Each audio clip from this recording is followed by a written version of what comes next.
देखिए उसने बोला prove that the line of centres of two intersecting circles, prove that the line of centres of two intersecting circle subtend equal angle at the two point of intersection. इसका क्या मतलब है समझिए, हमारे पास to circles हैं, ये देखिए एक हमारे पास है मान लीजिए व्हाइट कलर का और एक है येलो कलर का, है ना। ये हमारे पास एक व्हाइट कलर का सर्कल है और इसका सेंटर कहां है, ओ, पॉइंट ओ पर, पॉइंट ओ पर, या हाँ पॉइंट ओ पे बोल देते हैं इसका सेंटर है ना। और एक और सर्कल है हमारे पास ये इस तरीके से, ठीक, और इस सर्कल का जो सेंटर है वो पॉइंट सी पर है। कहां पर है, एट पॉइंट सी। समझ गए, दो सर्कल है, इसका सेंटर है ओ पे, इसका सेंटर है सी पे। अब उसने हमसे ये बोला, अच्छा पॉइंट ऑफ इंटरसेक्शंस कौन कौन से, point of intersections A and B आप बोल दीजिए, ये वाला पॉइंट है ए, ठीक और ये वाला पॉइंट है बी। अब मेरी बात ध्यान सुनिएगा, उसने क्या बोला आपसे, उसने क्या बोला आपसे, कह रहा है कि the line the line of centre. अब ये लाइन ऑफ सेंटर कौन है पता है, सेंटर को ज्वाइन करने वाली लाइन को लाइन ऑफ सेंटर बोलते हैं। मतलब समझो, अगर हम ओ को सी से ज्वाइन कर दें, दिखा, बताइए, अगर हम ओ को सी से ज्वाइन कर दें तो इसको ही हम क्या बोलेंगे, लाइन ऑफ सेंटर्स। तो ओसी, ओसी क्या आपके पास, ओसी क्या है, ये ओसी क्या लाइन ऑफ सेंटर है। तो उसने बोला कि ये जो ओसी जो लाइन ऑफ सेंटर है ना, this subtend equal angle at the two point of intersection. ये जो लाइन है this subtend equal angle at the two point of intersection. मतलब समझो, ये जो लाइन है इसके जो एंड पॉइंट है कौन कौन से, ओ और सी। तो एक बार इसको ए से ज्वाइन करो, ए पॉइंट ऑफ इंटरसेक्शन है, और एक बार बी से ज्वाइन करो, और जो एंगल बनते हुए नजर आए वो इक्वल है। मतलब समझो, आपने ओ को ए से ज्वाइन किया और सी को ए से ज्वाइन किया, तो इस लाइन ओसी ने एक एंगल तो यहां बनाया, कौन सा, ये वाला, एक एंगल ये वाला है। This is the angle subtended by this OC at point of intersection A. And similarly अगर आप देखोगे तो इसी तरीके से आपके पास ओ को अगर बी से ज्वाइन करोगे और सी को अगर बी से ज्वाइन करोगे, so this is the angle hair, ये वाला जो एंगल है, ये वाला जो एंगल है, this angle is subtended by line OC at point of intersection B. तो आपको ये वाला एंगल और ये वाला एंगल ये आपको इक्वल प्रूफ करना है। मतलब समझिए हमारा टारगेट क्या है, means to prove that, to prove that, हमें प्रूफ क्या करना है बताइए, हमें प्रूफ क्या करना है, प्रूफ करना है angle A, angle O A C, angle O A C मतलब ये वाला जो एंगल है is equal to angle O B C, is equals to angle OBC, ये हमें प्रूफ करना है। So this angle is equals to this हमें प्रूफ करना है। बहुत आसान है, चेक कर लीजिए। क्या आप दोनों ट्रायंगल को कॉन्ग्रेंट नहीं कर सकते, बताइए, क्या आप दोनों ट्रायंगल को कॉन्ग्रेंट नहीं कर सकते हैं, कौन कौन से, ट्रायंगल ओएसी और ओबीसी को, बताइए, फिर सीपीसीटी लग जाएगा। सो ट्रायंगल अगर आप देखोगे यहां पर तो triangle OAC is congruent to triangle OBC. Reason क्या है, साइड साइड साइड, चेक करो जरा, ओ ए की लेंथ ओ बी के इक्वल है क्योंकि रेडियस ऑफ द व्हाइट वाला सर्कल, ठीक। So O A is equals to O B, radius of the same circle. उसके बाद आप देखोगे यहां पर सी ए की लेंथ किसके इक्वल है, सी बी के। ये सी ए भी छोटे वाले सर्कल की रेडियस है, सी बी भी छोटे वाले सर्कल की रेडियस है। तो अगर आप देखोगे तो C A is equals to C B, ठीक है। और उसके बाद जो ओसी है वो दोनों ट्रायंगल में कॉन्ग्रेंट है, ऊपर वाले सॉरी कॉमन है, ऊपर वाले ट्रायंगल में भी ओसी आ रहा है, नीचे वाले ट्रायंगल में भी ओसी आपका आ रहा है। तो OC is equals to OC, ये आपका कॉमन हो गया, ठीक। और इन दोनों का रीजन क्या है, radius of the same circle, radius of the same circle, of the same circle, सही है, चेक कर लीजिए। तो दोनों ट्रायंगल कॉन्ग्रेंट हो गए। तो दोनों ट्रायंगल कॉन्ग्रेंट हो गए कैसे, बाय साइड साइड साइड, और जैसे ही कॉन्ग्रेंट हो गए तो सीपीसीटी लग जाएगी। तो बाय सीपीसीटी अगर आप देखोगे तो आपके पास angle OAC is equal to angle OBC, by CPCT angle OAC is equals to angle OBC. Yes और नो, बताइए, हेंस प्रूव्ड। कोई डाउट है बताइए, नहीं। नाउ स्टूडेंट्स इस क्वेश्चन को देखिए, two chords A B and C D of length 5 centimetre and 11 centimetre respectively of a circle are parallel to each other. तो देखिए एक सर्कल है मेरे पास इस तरीके से, ध्यान से सुनिए, ये सर्कल का आपका सेंटर है, सपोज सेंटर को मैंने बोल दिया ओ, ठीक। अब टू कॉर्ड्स हैं आपके पास, ए बी, तो ए बी कॉर्ड का लेंथ कितना है, ध्यान दीजिए जरा, ए बी कॉर्ड का लेंथ है 5 सेंटीमीटर, ठीक, तो ए बी कॉर्ड बना लीजिए 5 सेंटीमीटर की, है ना। तो ए बी कॉर्ड हमने बनाई ये इस तरीके से 5 सेंटीमीटर की।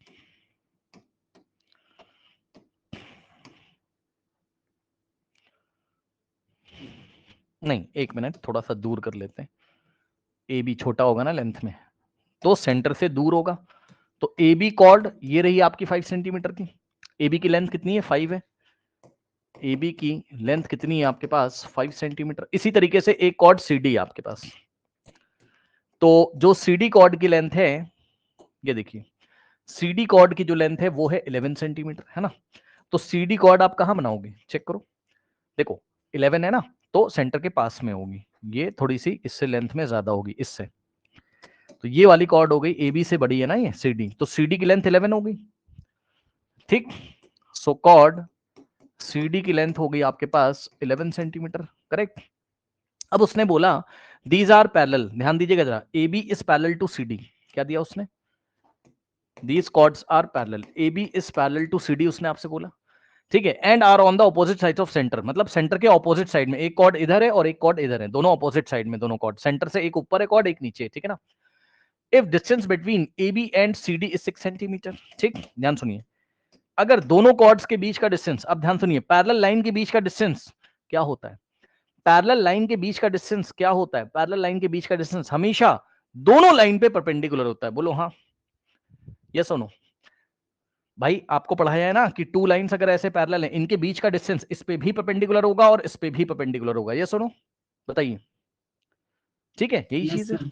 हाँ, तो इसका मतलब ये, अब आप मुझे ये बताओ जरा, अगर हम ओ से ए बी पे परपेंडिकुलर ड्रॉ करें, बहुत ध्यान सुनिएगा, ठीक है, और ये वाला पॉइंट एम जो है वो ए बी का मिड पॉइंट हो जाएगा, रीजन क्या है, सेंटर से ड्रॉ किया गया परपेंडिकुलर कॉर्ड को बाइसेक्ट करता है, यानी कि अगर ए बी पूरा कितना था आपके पास 5, तो हाफ हाफ हो जाएगा, 5 का हाफ कितना होता है 2.5, तो ए एम की लेंथ कितनी, भाई ये पूरा 5 था ना, ये पूरा 5 था, तो हाफ हाफ हो जाएगा आपका 2.5, 2.5 5 का हाफ क्या होता है 2.5, तो ए एम की जो लेंथ आएगी वो आ जाएगी आपके पास, जो ए एम होगा वही आपका बी एम होगा, चेक कर लो, ए से एम तक की लेंथ, बी से M, A M is equal to B M, half half हो जाएगा, सेंटर से ड्रॉ किया गया परपेंडिकुलर कॉर्ड को बाइसेक्ट करता है, तो ये हो जाएगा 5/2, 5/2 का मतलब 2.5, आप चाहो तो 5/2 यूज करो, चाहो तो 2.5 यूज करिए, सेंटीमीटर्स में आएगा। अभी सुनिए, ठीक इसी तरीके से हम एक काम करते हैं, अगर हम ध्यान सुनिएगा, अगर हम ओ से एक परपेंडिकुलर ड्रॉ करें कहां पर, सीडी के ऊपर, अब खास बात पता है क्या है, खास बात पता है क्या, ध्यान सुनिए, ये देखिए, ओ से हमने सीडी के ऊपर परपेंडिकुलर ड्रॉ किया है ना, ठीक, तो ये वाला पॉइंट एन है, तो N is the mid point of CD, अब सीडी का लेंथ 11 था, कहां गया, सीडी का लेंथ 11 था, तो सी एन कितना हो जाएगा 11/2, तो सी एन भी आपका और डी एन भी आपका हाफ हाफ हो जाएगा, भाई ये पूरा 11 है ना, तो इसका हाफ हाफ हो जाएगा, सेंटर से ड्रॉ किया गया परपेंडिकुलर कॉर्ड को बाइसेक्ट करता है, तो सी एन की लेंथ हो गई 11/2, और जिसको आप 5.5 सेंटीमीटर भी बोल सकते हैं, ठीक, ये हो गया। अब खास बात ये है कि एम ओ एन पक्का ये स्ट्रेट लाइन है, सर कैसे, कैसे, ये बताइए, ये आपको फील करना पड़ेगा, M O N is a straight line surely, M O N is surely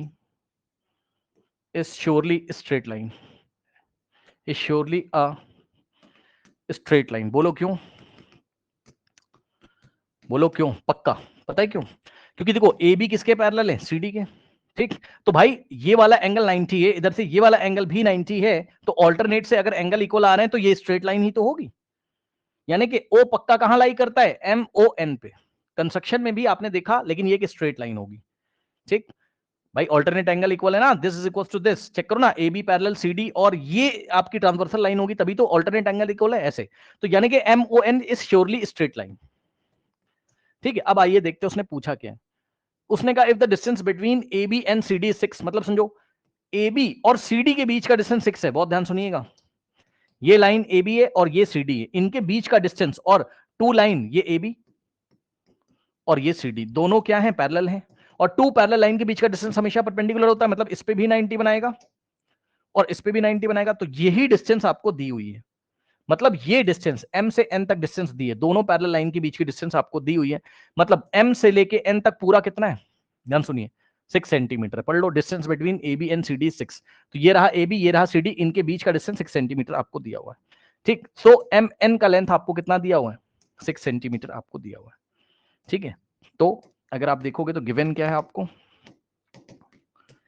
m से n तक का लेंथ आपको 6 सेंटीमीटर दिया हुआ है। अब हमें निकालना क्या है, कह रहा find the radius of the circle. अब रेडियस ऑफ द सर्कल निकालना है हमें, तो ध्यान सुनिएगा मेरी बात को। हमने क्या किया, रेडियस को ज्वाइन किया, o को c से ज्वाइन किया, तो OC ही तो रेडियस है। और एक बार हमने इसी तरीके से O को A से ज्वाइन किया, तो OA भी रेडियस है। मतलब आप चाहे OA निकाल लीजिए और आप चाहे OC निकाल लीजिए, यही तो क्या है, रेडियस है भाई, यही तो क्या है आपका रेडियस है। रेडियस को r मान लीजिए, r centimetre.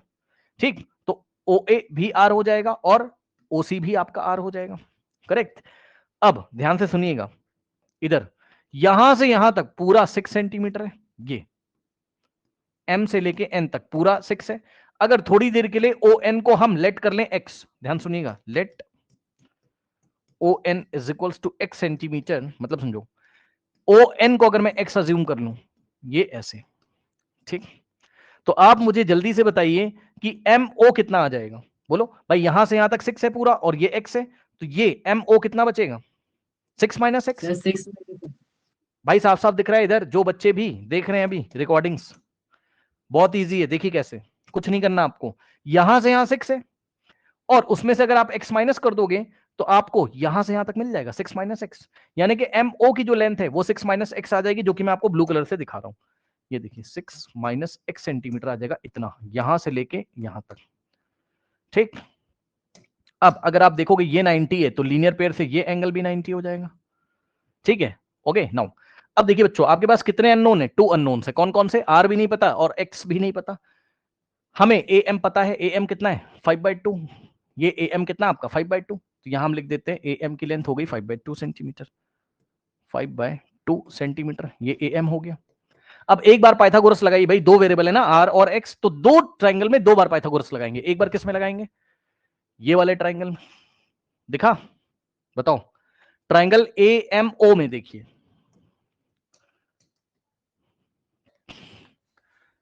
In triangle A M O में अगर आप देखोगे तो क्या लगेगा पाइथागोरस, बताओ। इस ट्राइंगल में देखना, 90 के ऑपोजिट क्या है, आर, तो आर का स्क्वायर, हाइपो का square is equal to perpendicular का स्क्वायर प्लस बेस का स्क्वायर। तो परपेंडिकुलर क्या है 5/2, तो इज इक्वल टू 5/2 का स्क्वायर और प्लस बेस क्या हो जाएगा आपके पास, बेस हो जाएगा ये 6 माइनस एक्स, है ना, तो हो जाएगा 6 माइनस एक्स का होल स्क्वायर। चेक कर लो आराम से। इस ट्राइंगल में रेडियस क्या है, आर, रेडियस कह रहा हूं हाइपोटेनियस ही क्या है, रेडियस, तो हाइपो का स्क्वायर यानी कि आर का स्क्वायर इज इक्वल टू 5/2 का स्क्वायर और प्लस 6 माइनस एक्स का होल स्क्वायर। तो ये पाइथागोरस थ्योरम लगाइए इसमें, और इसी तरीके से आप एक बार ये वाले ट्राइंगल में लगाइए और दोनों को इक्वेट कर दीजिए। अब आप लगाइए किसमें, इन ट्राइंगल, कौन सा ट्राइंगल, नीचे वाला ट्राइंगल ए, ये वाला ट्राइंगल। ठीक, इस ट्राइंगल में अगर आप देखोगे तो सी एन का लेंथ कितना है 11/2, अभी पढ़ाया था, वहां से देख लीजिए सी एन का लेंथ कितना है 11/2 सेंटीमीटर है सी एन। ठीक है, अब सुनो, ट्राइंगल सी ओ एन में अगर आप देखोगे तो in triangle C O N, in triangle C O N लगाइए पाइथागोरस थ्योरम, क्या हो जाएगा, 90 के ऑपोजिट वाला साइड कौन सा है, आर, तो आर का स्क्वायर इज इक्वल्स टू, ठीक, सी एन का स्क्वायर प्लस एक्स का स्क्वायर। भाई ये वाली लेंथ क्या है, एक्स, और ये वाली लेंथ 11/2, तो एक्स का स्क्वायर प्लस 11/2 का स्क्वायर, है ना। ये देखिए, ये आपका कहां गया भाई, अरे 1 सेकेंड, ये आपका क्या बन गया, परपेंडिकुलर, और ये आपका बेस, यानी कि एक्स का स्क्वायर प्लस 11/2 का स्क्वायर। तो यहां से हो जाएगा एक्स का स्क्वायर और प्लस 11/2 का स्क्वायर। ओके, नाउ अब देखिए, अब हमें कुछ नहीं करना है, अब हम दोनों को इक्वेट कर देंगे। मेरी बात ध्यान सुनिएगा, ये देखिए, ये इक्वेशन नंबर 1 है, ठीक, और ये इक्वेशन नंबर 2 है। अगर आप ध्यान से चेक करोगे तो दोनों का लेफ्ट हैंड साइड सेम है, देखो आर स्क्वायर आर स्क्वायर, तो अगर दोनों का right left hand side same है आर स्क्वायर, तो दोनों का राइट हैंड साइड भी तो सेम होगा, है ना। तो फ्रॉम 1 and 2 हम क्या कर सकते हैं, फ्रॉम 1 and 2, ध्यान से देखिएगा,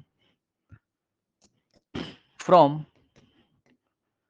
equation number 1 and equation number 2, बहुत ध्यान से देखिएगा भाई, हम इसको इक्वेट करेंगे, किसको, इन दोनों के राइट हैंड साइड को हम इक्वल कर सकते हैं, इसको और इसको हम इक्वल कर सकते हैं, है ना। मतलब समझो, 5/2 का स्क्वायर और प्लस 6 माइनस एक्स का whole square is equals to x का स्क्वायर और प्लस 11/2 का स्क्वायर। ठीक, अब इसको सॉल्व करके x की वैल्यू निकालिए। जब x आ जाएगा इस इक्वेशन में या इसमें रखिए तो रेडियस आपका आ जाएगा। आइए देखते हैं। अब देखिए इसको कैसे हम हैंडल करेंगे सर। देखो ऐसे 5/2 का स्क्वायर, तो ये स्क्वायर 5 को मिलेगा, 5 का स्क्वायर 25, 5 5 25, 2 का स्क्वायर 2 to the 4 प्लस इसमें आपका फॉर्मुला लगेगा a माइनस बी का होल स्क्वायर, तो a का स्क्वायर यानी कि 6 का स्क्वायर प्लस b का स्क्वायर यानी कि x का स्क्वायर और minus 2 into a into B, 2 into a की जगह 6 और b की जगह x, फिर इज इक्वल टू में x स्क्वायर और प्लस ये स्क्वायर 11 को मिलेगा, 11 का स्क्वायर होता है 11 इंटू 11 121 डिवाइडेड बाय 2 का स्क्वायर 4 आपके पास होता है। अब सुनिए, देखिए एक्स स्क्वायर इधर भी पॉजिटिव इधर भी, तो आराम से कैंसिल हो जाएगा। जिसको नहीं समझ में आ रहा आप खुद सोचो, ये वाला एक्स स्क्वायर को उधर लेके जाओगे तो उधर क्या हो जाएगा, उधर एक्स स्क्वायर है और प्लस का एक्स स्क्वायर उधर जाएगा तो एक्स स्क्वायर कैंसिल होगा, तो मैंने यही कैंसिल कर दिया। ठीक, इसके बाद अगर आप देखोगे, हाँ अब आप एक काम करो, आपके पास बचा क्या 25/4 और प्लस 6 का स्क्वायर 6 6 36 माइनस 2 6 12 और साथ में आएगा x इज इक्वल्स टू, यहां बचा राइट हैंड साइड में 121 डिवाइडेड बाय 4 प्लस का बचा, प्लस लिखते नहीं है, नहीं लिखेंगे। अब 25/4 को राइट हैंड साइड लेके जाइए तो हो जाएगा 36 minus 12x is equals to 121 divided by 4 और माइनस 25/4।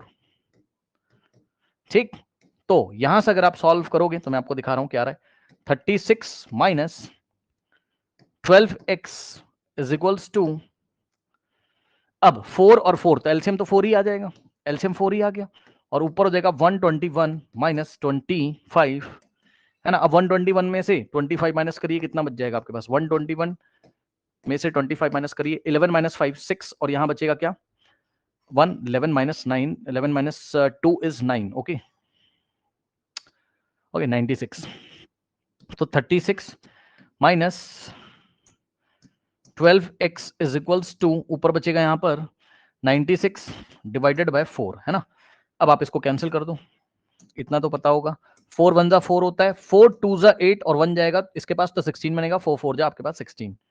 ठीक है, तो इक्वेशन क्या आ रही है मेरे पास, 36 minus 12x, 36 minus 12x, 36 minus 12x is equals to 24/1 24। ठीक, 24। अब हम लोग सॉल्व करेंगे तो ध्यान से चेक करिए, देखिए बच्चों आराम से इस 12x को उधर भेजो तो पॉजिटिव हो जाएगा, 36 is equal to 24 plus 12x। ठीक, और 24 को इधर भेज दो तो 36 माइनस 24 इज इक्वल्स टू, उधर प्लस का 12x बचेगा यानी कि 12x बचेगा, 36 माइनस 24 कितना होता है 6 माइनस 4 2 और 1 12 इज इक्वल्स टू 12x यानी कि 12x is equals to 12, so 12x is equals to 12। ठीक, तो यहां से 12x का मतलब 12 into x is equals to 12। ठीक, तो x is equals to 12 divided by 12, ये वाला 12 इधर और ये मल्टीप्लाई में तो उधर जाके डिवाइड कर देगा, 12 1 जा 12, 12 1 जा 1, 12 1 जा 12, तो 1/1 x की वैल्यू आपके पास 1 आ गई। ठीक है, अब जैसे ही x 1 सेंटीमीटर आ गया तो आप क्या फाइंड कर सकते हैं, ये देखिए x आपके पास आ गया तो आप किसी भी इक्वेशन में जाके रेडियस निकाल सकते हो। ठीक है, तो इस इक्वेशन का मैं यूज कर रहा हूं, है ना, थोड़ा इजी लग रहा है ना इसमें x की वैल्यू रखना। ठीक है, आप चाहो तो उसमें भी रख सकते हो, आर स्क्वायर यूजिंग इक्वेशन 2 है ना, यूजिंग